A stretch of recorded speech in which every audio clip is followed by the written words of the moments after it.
Assalamualaikum warahmatullahi wabarakatuh.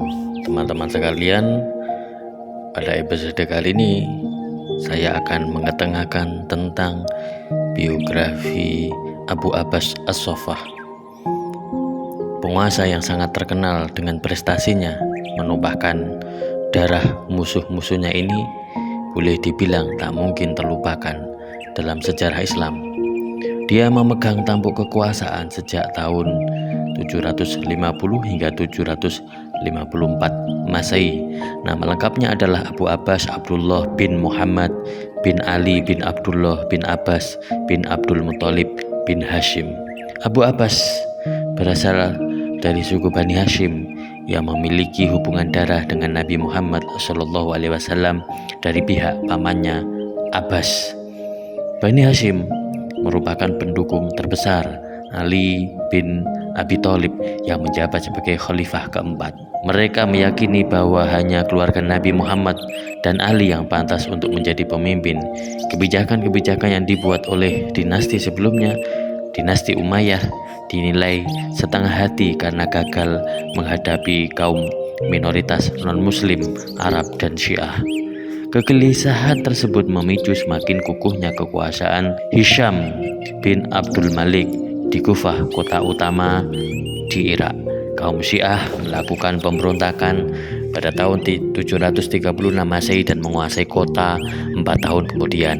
Pemberontakan lain dipimpin oleh Zaid bin Ali, cucu Husain dan Bani Hashim. Pemberontakan tersebut dipatahkan oleh pasukan Umayyah pada tahun 740 Masehi.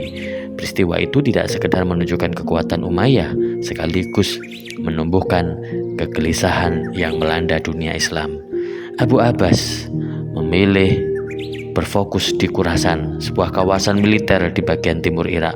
Pada tahun 743 Masehi, kematian Khalifah Hisham memicu perang sipil dalam dinasti Islam.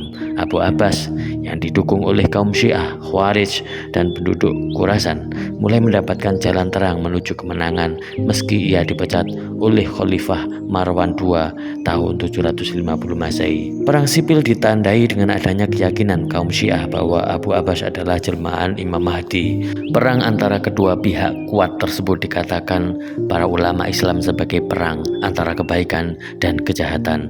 Umayyah memasuki medan peperangan dengan bendera berwarna putih, sementara Abu Abbas menggunakan bendera berwarna hitam. Pada dasarnya, bagi orang Persia, warna putih merupakan pertanda berkabung. Melihat kekuatan Umayyah masih punya kemungkinan untuk menang, Abu Abbas mengajak sisa-sisa keluarga Umayyah ke sebuah perjamuan makan malam. Pada saat itu Abu Abbas membantai mereka semua dan menghidangkan daging mereka. Hanya saja satu orang yang berhasil lolos dari peristiwa kejam tersebut. Dia adalah Abdurrahman I yang melarikan diri ke Andalusia di Spanyol dan kemudian mendirikan negara di sana yang kemudian dikenal sebagai Cordoba. Di sanalah Khalifah Umayyah bertahan hingga 3 abad lamanya. Atas tingkah yang sangat bengis tersebut, Abu Abbas mendapat julukan As-Saffah yang berarti sang penumpah darah. Setelah kemenangan besar atas Umayyah, pemerintahan singkat Abu Abbas ditandai oleh adanya usaha-usaha berkonsolidasi dan membangun kekhalifahan kembali. Para pendukungnya masuk ke dalam jajaran pemerintahan. Terlepas dari kebijakannya atas keluarga Umayyah, Abu Abbas dipandang sebagai pemimpin yang moderat oleh para sejarawan. Kaum Yahudi, umat Kristen Nestorian, dan Persia sangat diterima dalam pemerintahan Abu Abbas. Pendidikan amat ditekankan dan produksi kertas pertama dibuat oleh para tahanan Cina yang ditangkap dari peperangan Talas Samarkand. Langkah revolusioner ala Abu Abbas adalah perubahan dalam bidang kemiliteran dengan mulai memasukkan unsur non-muslim dan non-Arab. Kebijakan ini berbeda jauh dengan masa pemerintahan dinasti Umayyah yang menolak adanya prajurit dari ras lain. Abu Abbas menunjuk Abu Muslim sebagai panglima militer yang mengabdi hingga tahun 755 Masehi di dinasti Abbasiyah. Abu Abbas membuktikan janji kepada kaum Syiah soal klaimnya atas kursi kekhalifahan. Tapi sejumlah pengkhianatan menjauhkan Abu Abbas dari kalangan Syiah, meskipun hubungan antar kelompok berjalan jauh lebih baik dibandingkan pada masa pemerintahan Umayyah.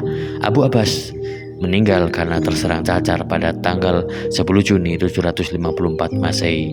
Pemerintahannya hanya berlangsung 4 tahun. Dia kemudian menunjuk saudaranya Abu Ja'far Mansur dan Isa bin Musa sebagai penggantinya.